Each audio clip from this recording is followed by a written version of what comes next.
ነገረኛ እሺ ተጋቡ እንዴ ከዚህ በላይ ምን ሆነልህ?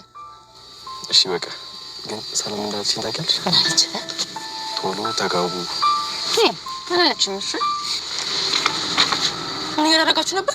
ይሄው ኤቪ ምስክር ናታን እንዳልተቀልሽ እኔ እኮ ኤቪ ትወደኛለች። ያው እወድሻለሁ ለማለት ስለምትፈራ ነው እንጂ በጣም ነው የምትወደኝ። እንደትሽ አይደለም የምታይ። ያው ኤቪ የምትፈልጊውን ተናገርሽ። ምንም አያመጣም። ናታን ተናገሪ። አንተ ምን ያደረጋችሁ ነበር እንዴ? አሰማሽም እንዴ? ኤቪ ያለው ወሬኛ ምን እንዳለኝ ታውቂያለሽ? ኤቪ ትወድሻለች አለ። አይ እኔ ደግሞ አንዳንድ ቀን ሳላቅ ስለማስገባት አትወደኝም ምናምን አልኩ። ምንም እሷ እንደነገረች ለነገሩ ሁሉም ነገር እኮ አውቀዋለሁ።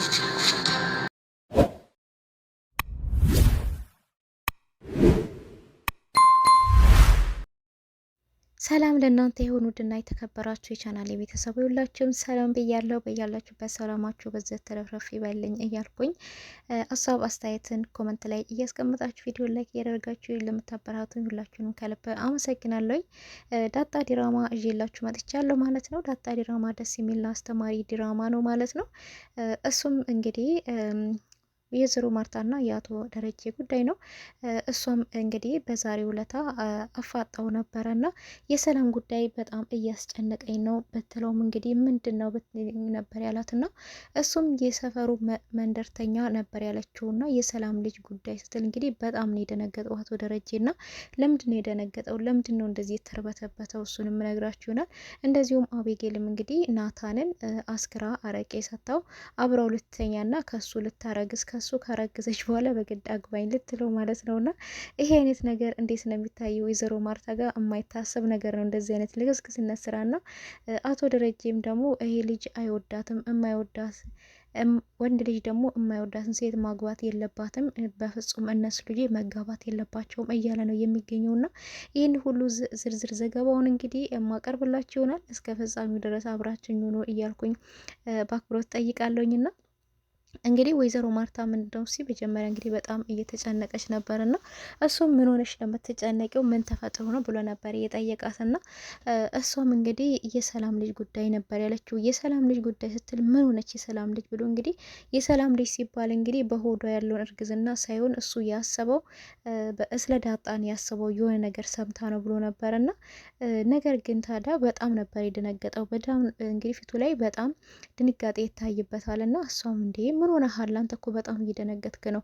የሰፈር መንደርተኛ ከማን ያረግዘችው እያለ እኮ እኔ ስማችን እያጠፉ እኮ ነው።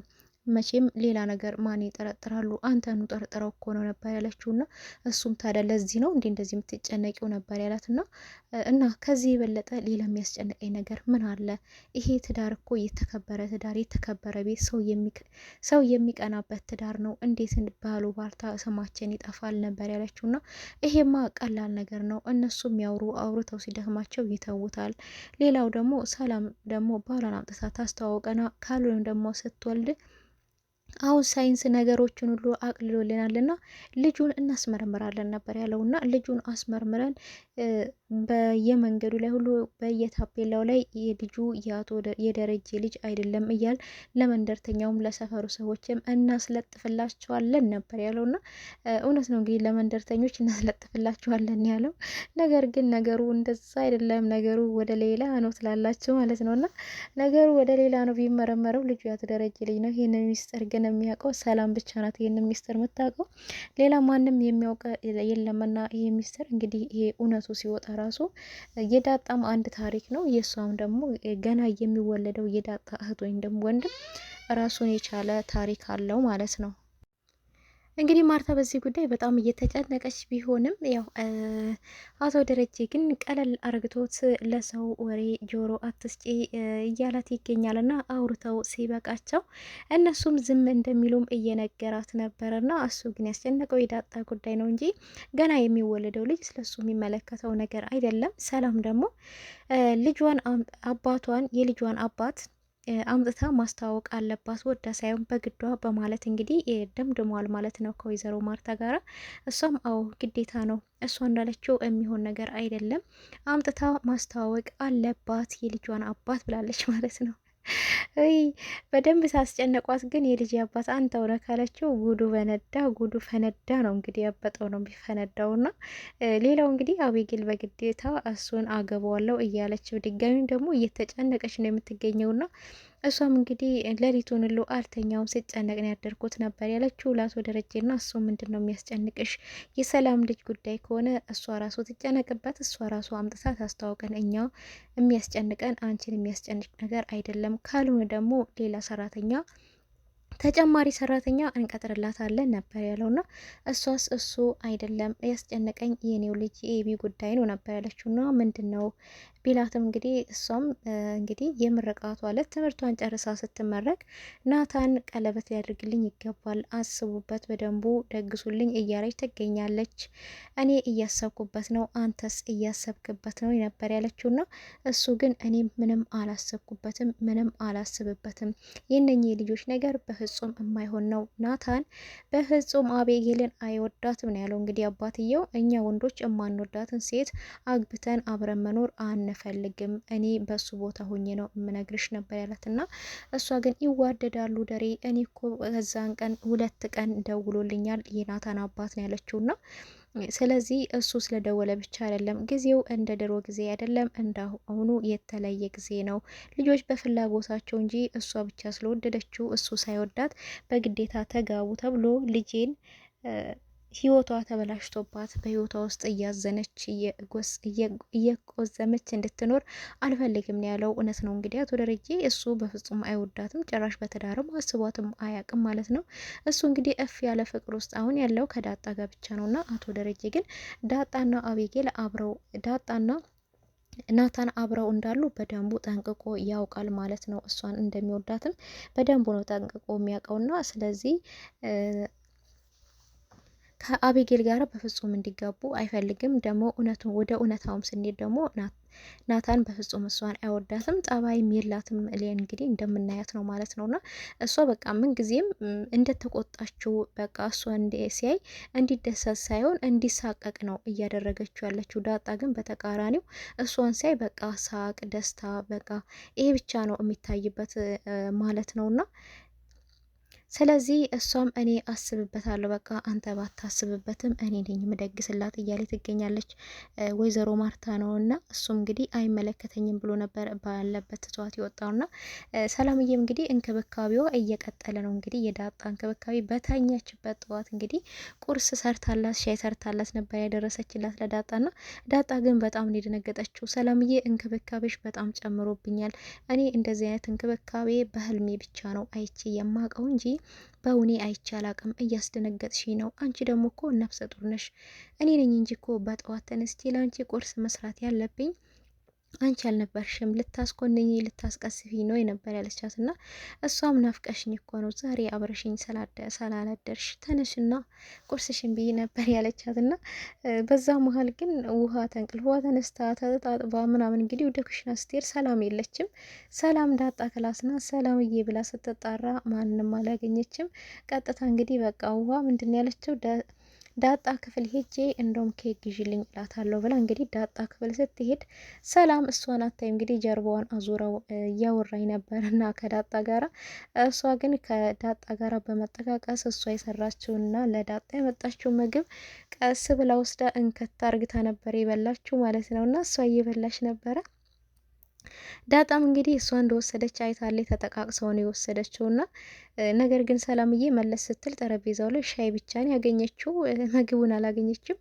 እንግዲህ በማማት በስማ ምንድን ነው የወሰደው ምግቡን የት ነው ሄደውን ያለችው ማለት ነው። እሷም እንግዲህ እንደ ሰላምዬ የት ሄደ ምን ገባው ነበር ያለችውና አራምጥቼልሽ ነበር ቁርስሽን የት ነው ሄደው እያለች እንግዲህ ፍለጋ ስትወጣ ውሃ እንግዲህ እግሯን ዘርግታ እንከታ እርግታ እየበላችው ነበረ። ሰላምዬ እንግዲህ ቤት ጓ መተሽ ነው የወሰድሽው? አይ ውሃዬ መተሽ ወሰድሽው እና በላሽው? አላየውሽም እየፈለግኩት ነበር ነው ያለቻት እና እሷ እንግዲህ ለእሷ የመጣ አስመስላ ሰላምዬ በጣም ነው የሚጣፍጠው፣ ነገም ደግሞ አምጥተሽ እንደ ዛሬው እዚሁ ጋር አስቀምጭልኝ ነበር ያለቻት። ሁልቀንም እያመጣሽ እዚህ ጋር አስቀምጭልኝ ይጣፍጣል ደግሞ ነበር ያለቻት። ሰላም ግን እሺ ተነሽና ከውሃ ጋር አቅመሹ ብሉ ብትላትም ከዳጣ ጋር ቢዩ ብትላትም አይ ምግቡ የአንድ ሰው ነው እንጂ የሁለት ሰው አይደለም ብላ እንግዲህ ለራሷ እንክት ታርግታለች ማለት ነው። ይመችሽ ብለናል። እንግዲህ ውሃ ማለት ነው። ዳጣ እንግዲህ ስትግደረደር ቁርሷ አምልጧታል ማለት ነው ዳጣና ናታን እንግዲህ እንደዚሁም ዳጣን የሚያወራበት ጊዜ እንግዲህ ጠፍቶበታል። በጣም ቢዚ ይሆናል። አይዞን እንግዲህ በቃ እየሰረቃችሁ አውሩ ብለናችኋል፣ ፈቅደንላችኋል ማለት ነው ለዳጣና ለናታን ማለት ነው። ወደ ውጭ ላይ እጇን ጎትቶ ወጥቶ እንግዲህ የሆነ ነገር እምነግርሽ ነገር አለኝ በማለት እንግዲህ ልቧን ነበር ያንጠለጠለውና እሷም ንገረኝ ምንድን ነው ነበር ያለችው በቹከላ። እሱም ካልሳምሽኝ አልነግርሽም ማለት ነው። በጉቦ ሆኗል እንግዲህ አዲስ ነገር የሚነግራትና እሷም እንግዲህ አልስምም ከነገርከኝ ንገረኝ። ደግሞ ቤት ስር መሮጥ ደግሞ አብዝተናል እኔ እናንተ ተው። እቺ ሴትዮ እቺ ልጅ እዚህ አካባቢ ነች ያለችው ያ የሂንድ አክተር የመሰለ ሰውዬ እብድ ሰውዬ ደግሞ እዚህ አካባቢ ነው ያለው። ይነግራትና ድንገት ትመጣብናለች ነው ያሉት። እንግዲህ ጠበቃ ሮንድ ሆናባቸዋለች ማለት ነው። እንግዲህ አቤገል ማለት ነው። እንግዲህ እሱም ጉንጬን ካልሳምሽኝ አልነግርሽም ነበር ያለውና እንግዲህ ተስሟል ጉንጩ ማለት ነው። እንኳን ደስ አለ በቃ ስለሳመችህ ማለት ነው።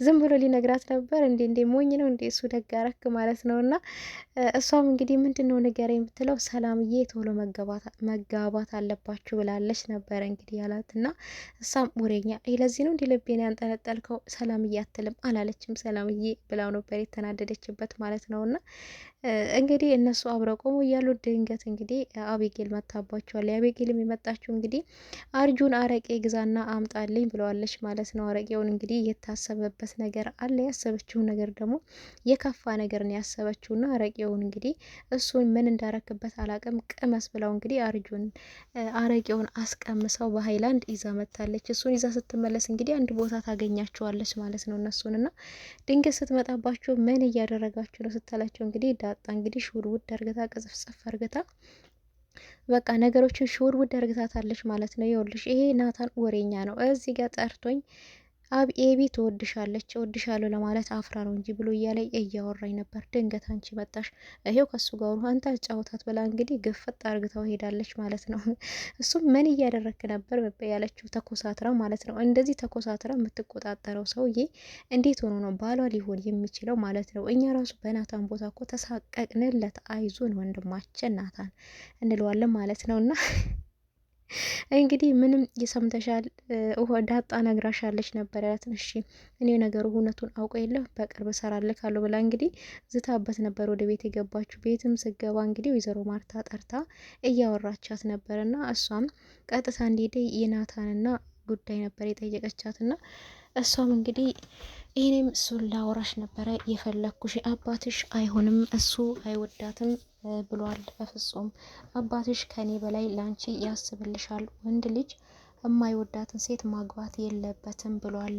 ምክንያቱም አንቺና እሱ ተጋብታችሁ በማይሆን ህይወቱ ስትኖሪ አንቺ ደስተኛ ሳትሆኝ ስትኖሪ ማየት አይፈልግም አባትሽ ነበር ያለችውና እሷ እንግዲህ ታዩ እማዬ እሱ እኮ እኔና ናታ እንድንገባ አይፈልግም አውቆ ነው ስትል እንግዲህ ወይዘሮ ማርታ ለባሏ ክብር ስላላት እንደዚህ እሱ አትበይ አባትሽ ከኔ በላይ ላንቺ የሚያስብልሽ ነው በማለት እንግዲህ ተቆጥታት እንደዚሁም እየመከረቻት ነበረ። ሴቱኝ፣ ትሁቱኝ፣ ተጫዋቹኝ፣ ግልጹኝ፣ ንጹሁኝ እያለቻት ነበረና አንቺ ቀረቢው ትሁቱኝ ዝቅ በይ ዝቅ ማለት ልመጂ እያለች እንግዲህ አንዳንድ መስፈርቶችን እየነገረቻት ነበርና በእውነት አንቺ እኔ ያልኩሽን ነገሮች ሁሉ የምታደርጊና የምትወኝ ከሆነ በፊት በልብ ውስጥ ካለሽ፣ አሁን ግን ትሁት ሴትና ንጹህ ግልጽ ሴት ከሆንሽ ደግሞ የበለጠ ይወድሻል እና አንቺ እኛ ለምነ ነው ሳይሆን እሱ ራሱ አስቡበት ሽምግልና ይልካል በክብር እንድርሻለን ነበር ያለቻትና እሷም እሺ ማየ ግን አንድ አጭር ሀሳብ አለኝ ነበር ያለቻትና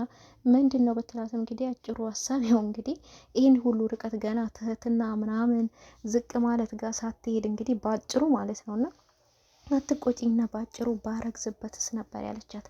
እንግዲህ ባረግዝበት ስትላት እንግዲህ ወይዘሮ ማርታ ከግድግዳ ነበር ያላተመቻት እና እንግዲህ ድጋሚ ልትመታ ስትል ሸሻ አምልጣለች ማለት ነው። አንቺ ክብረ ቢስ እና አንቺ እኮ አታደርጊውም አይባልም። እንዴት ነው እንደዚህ አይነት ነገር የምታስቢው አንቺ ባለጌ በማለት እንግዲህ በጣም ተቆጥታታለች ማለት ነው። እና ኤቢ እንግዲህ እንደምናያት ሀሳብ የምሰማ ሰው የሚላትን ነገር የምሰማ ሰው አይደለችም። እንግዲህ ወይዘሮ ማርታ ቁጭ አርግታ ስትመክራት ለእሷ ለልጇ አይደለም ለእኛ ለተከታታዮቹ ራሱ ትልቅ ትምህርት እየወሰድንበት ነው። ኤቢ ግን ታጥቦ ጭቃ ናት፣ እዛው ሽንፍላ ማለት ነው። ታጥቦ የማይጠራ ምንድን ነው? ታጥቦ ጭቃ እዛው ናት ማለት ነው። እና ቢነግሯት አይገባትም ማለት ነው። እንግዲህ አሁንም ተከታትላ ትሄዳለች። እንግዲህ ልደበድባት ማለት ነው። እንክትት አድርጋት እና ምንድን ነው የምታስበው? እንግዲህ ካርታ እየተጫወቱ ነበረ። ናታን እንዳጣ ሆነው እንግዲህ ከወይዘሮ ማርታ ጋር እሷም እንግዲህ በመቆዘም እና በማዘን ዝም ብላ እያሰበች ነበረ። የምታስበውም እንዳጣማ በፍጹም ናታን የራሷ ማድረግ የለባትም። ያንን አረቄ አጠጥቼው አስክሬው እሱ ሰክሮ ራሱን ሲስት ቀስ ብዬ ሄጄ አጠገቡ ተኛለሁ። ከዛን አብሮት ይተኛል፣ አረግሳለሁና ከዛ ወዶ ሳይሆን በግዱ ያገባኛል ያለችው እንግዲህ ዲቃላ ረግዛበት ወዶ ሳይሆን በግዱ ሊያገባት ነው ማለት ነው። እና እንግዲህ የራሷ ሚሽን እያካሄደ ትገኛለች። ናታን ምን ይፈጠራል? እውነት ያን አረቄ ይሸታል? እንዴት ሊጠጣው ይችላል? በፍጹም ሊጠጣው አይችልም። ምን ይፈጠራል? ሰው ይደርስባታል? ትጋለጣለች ወይን የሚለውን በቀጣይ ይዤላችሁ መጣ ይሆናል። እስከዛው ደስ ቸር ሰንብቱልኝ። ሁላችሁንም አመሰግናለሁ። ቪዲዮ ላይክ እያደረጋችሁ ሀሳብ አስተያየታችሁን ኮመንት ላይ ያስቀምጡልኝ። ሁላችሁንም ከልብ አመሰግናለሁ።